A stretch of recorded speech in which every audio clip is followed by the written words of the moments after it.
नमस्कार दोस्तों, मैं श्रवण आप सभी का स्वागत करता हूं अपने YouTube चैनल परीक्षा रात्रि पर। जैसा कि हम वायु दाब चैप्टर पढ़ रहे थे, इसमें हम तापमान का वायु दाब पर क्या प्रभाव पड़ता है, इनको आज समझने का प्रयास करेंगे। तो आप सभी बने रहिए और कॉपी कलम निकालिए, नोट करते रहिए। वायु दाब पर तापमान का प्रभाव। तापमान का वायु दाब पर प्रभाव।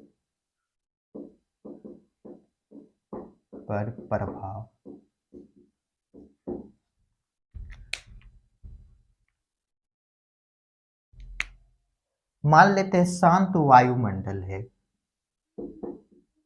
शांत वायुमंडल,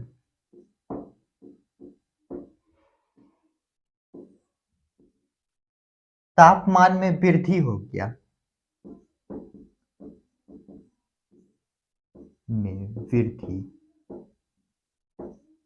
तापमान में यदि वृद्धि होगा तो क्या होगा? वायु गर्म होगा। वायु गर्म होंगे। वायु गर्म होगा तो क्या होगा? वायु का आयतन बढ़ेगा।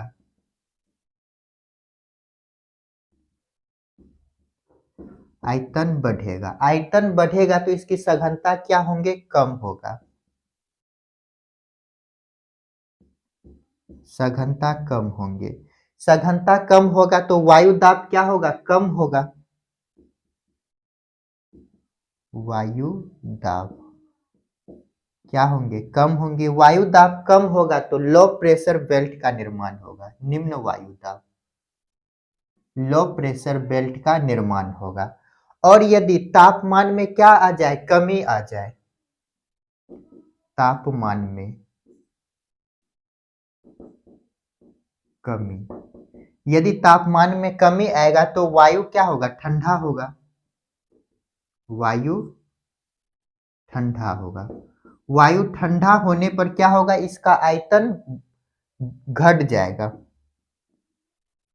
आयतन घटेगा। आयतन घटेगा तो इसकी सघनता क्या होगा? बढ़ जाएगा। सघनता बढ़ेगा। सघनता बढ़ने से क्या होगा? वायु दाब बढ़ेगा। वायु दाब ये भी बढ़ेंगे। ये जब बढ़ेगा तो यहाँ पर उच्च वायु दाब का निर्माण होगा। हाई प्रेशर बेल्ट का निर्माण होगा। तो हम क्या देखते हैं यहाँ पर? तापमान बढ़ने से क्या होता है? वायु दाब घट जाता है। तो विपरीत संबंध है, तो यहाँ पर लिख सकते हैं तापमान व्युत्क्रमानुपाती क्या हो जाएगा? वायु दाब।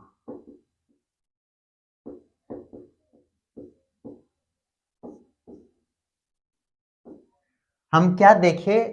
तापमान का वायु दाब पर क्या प्रभाव पड़ता है। तो हम यहाँ पर देखें, शांत वायुमंडल लिए और इसमें क्या किया? तापमान में यदि वृद्धि हुआ तो वायु गर्म हुआ, इसका आयतन बढ़ा, सघनता क्या होगा? आयतन बढ़ा तो सघनता कम हो जाएगा। तो वायु दाब भी कम हुए तो लो प्रेशर बेल्ट का निर्माण हुआ।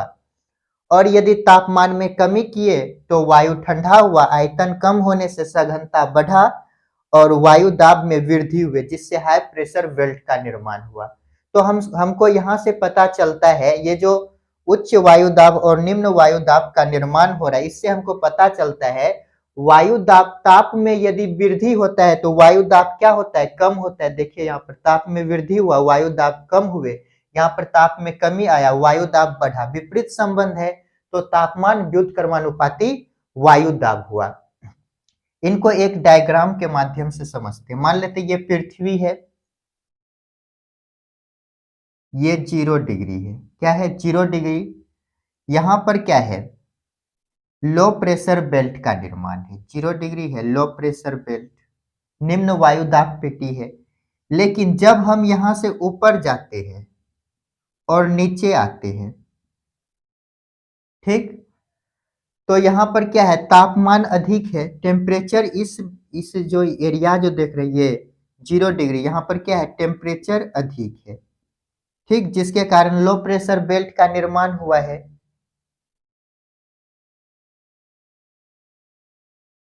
टेम्परेचर अधिक है तो यहाँ पर प्रेशर क्या है? कम है। तो लो प्रेशर बेल्ट का निर्माण हुआ है। जब हम इससे ऊपर बढ़ते हैं तो क्या होता है, टेम्परेचर में कमी आता है, और जब हम नीचे आएंगे तो इधर क्या होगा, टेम्परेचर में कमी आएगा, जिसके कारण यहाँ पर वायु दाब क्या होगा, अधिक होगा। वायु दाब क्या होंगे, अधिक होगा। इधर भी क्या होगा, वायु दाब अधिक होगा, अर्थात प्रेशर बढ़ेगा। यहाँ पर भी प्रेशर क्या देख रहे हैं, बढ़ रहा है। तो 0 डिग्री से जैसे ही हम ऊपर गए ध्रुव की ओर, यहाँ क्या है, ध्रुव है, ध्रुव की ओर जाते हैं तो क्या होता है, टेम्परेचर में कमी आता है, वायु दाब बढ़ता है। तो यहाँ पर क्या होता है, हाई प्रेशर बेल्ट का निर्माण होता है, और यहाँ पर भी हाई प्रेशर बेल्ट का निर्माण होता है।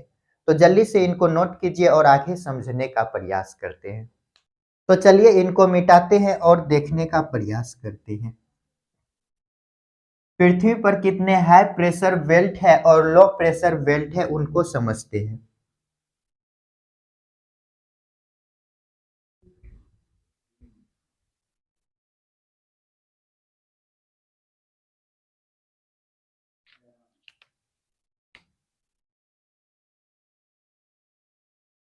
यह क्या है, पृथ्वी है, यहाँ पर ये 0 डिग्री लाइन है, 0 डिग्री।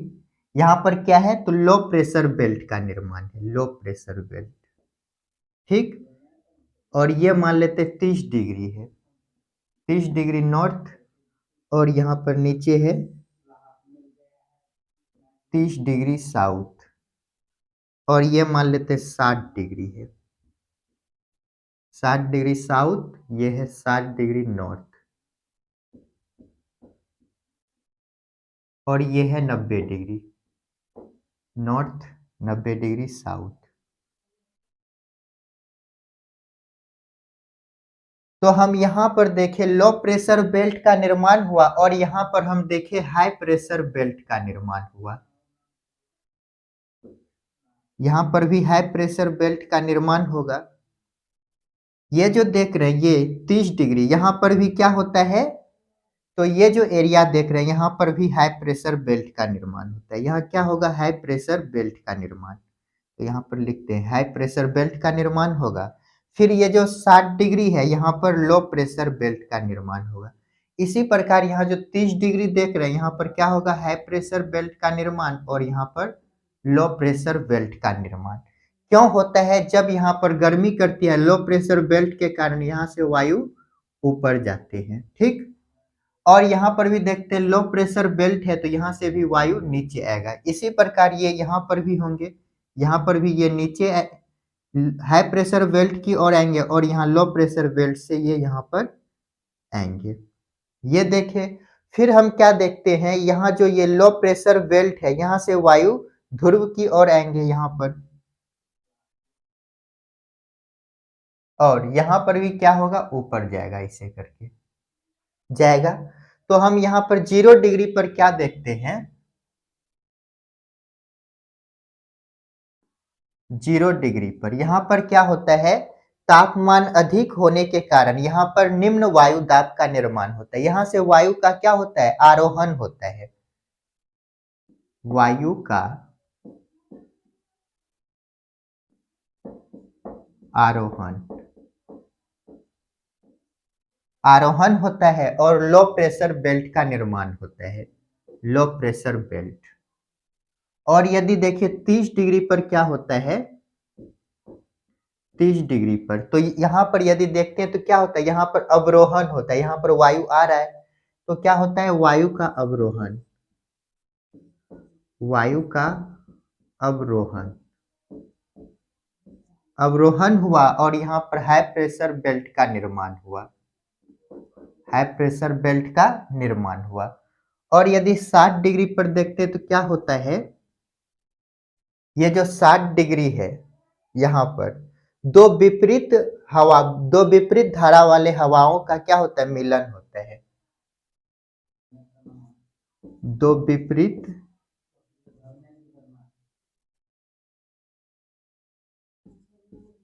विपरीत हवाओं का मिलन।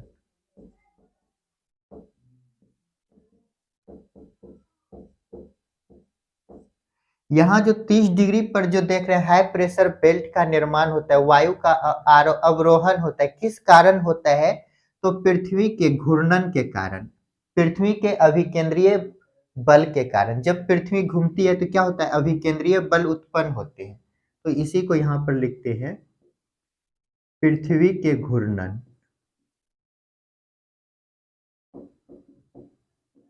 से क्या होता है? अभिकेंद्रीय बल,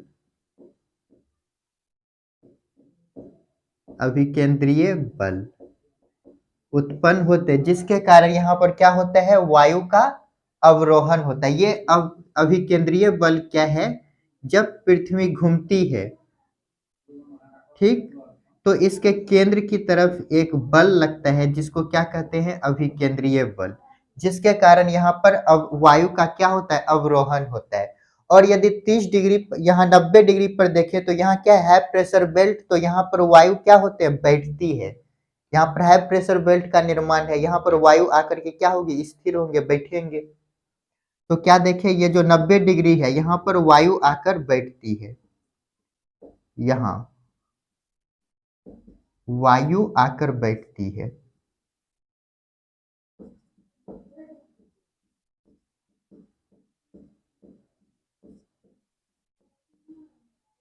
ये जो देख रहे हैं इसको कहते हैं ध्रुवीय निम्न वायु दाब पेटी, विषुवत रेखीय निम्न वायु दाब पेटी।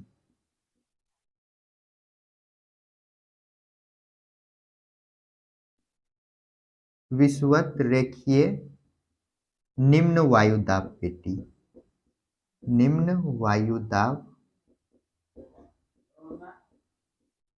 पेटी। और ये जो 30 डिग्री देख रहे हैं इसको कहा जाता है उपोष्ण उच्च वायु दाब पेटी।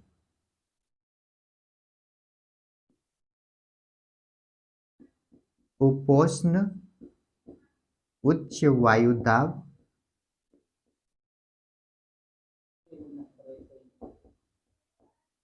पेटी। और ये जो ऊपर देख रहे हैं इसको कहा जाता है ध्रुवीय उच्च वायु दाब पेटी। ध्रुवीय उच्च वायु दाब पेटी।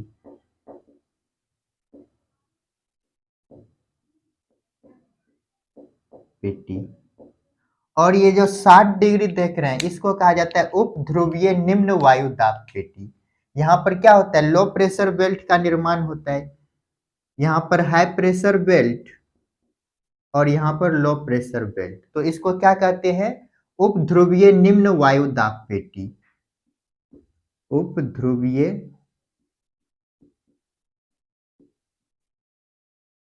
निम्न वायु दाब पेटी।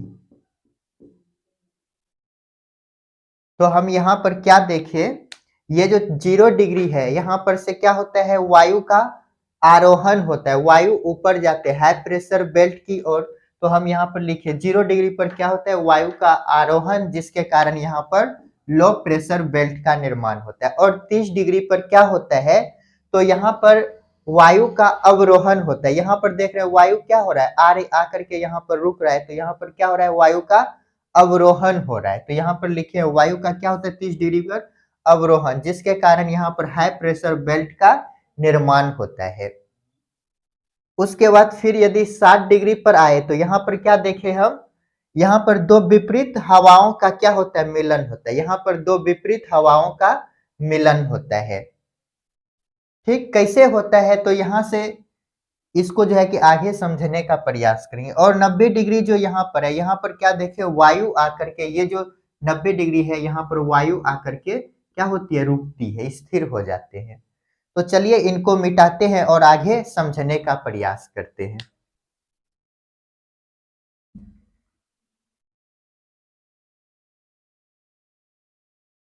तो हम क्या देखें? पृथ्वी पर कुल कितने वायु दाब पेटी हैं? यदि वायु दाब पेटी की बात करें, पृथ्वी पर कुल वायु दाब पेटी, वायु दाब पेटी कितने हैं? तो 7 है।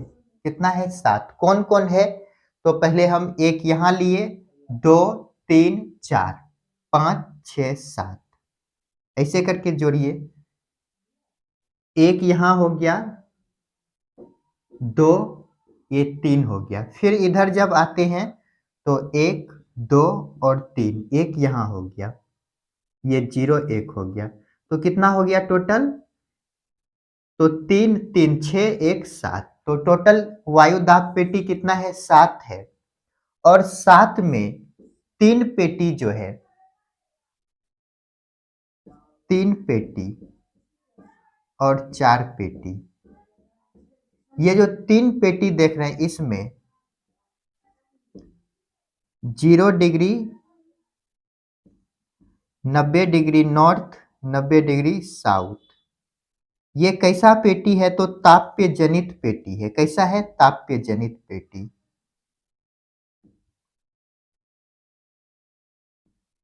ताप जनित पेटी। और ये जो 4 पेटी कौन कौन बच गया? 30 डिग्री नॉर्थ साउथ,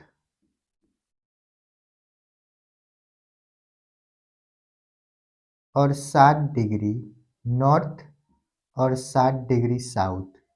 ये पेटी कैसा है? तो ये यांत्रिक जनित पेटी है।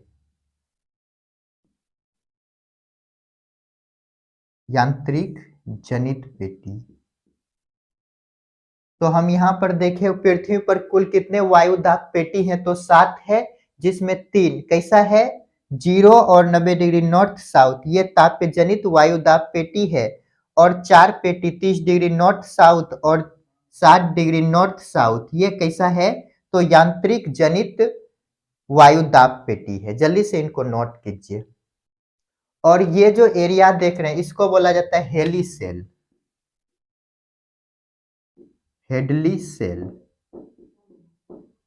इसको बोला जाता है federal cell, feral cell, feral cell.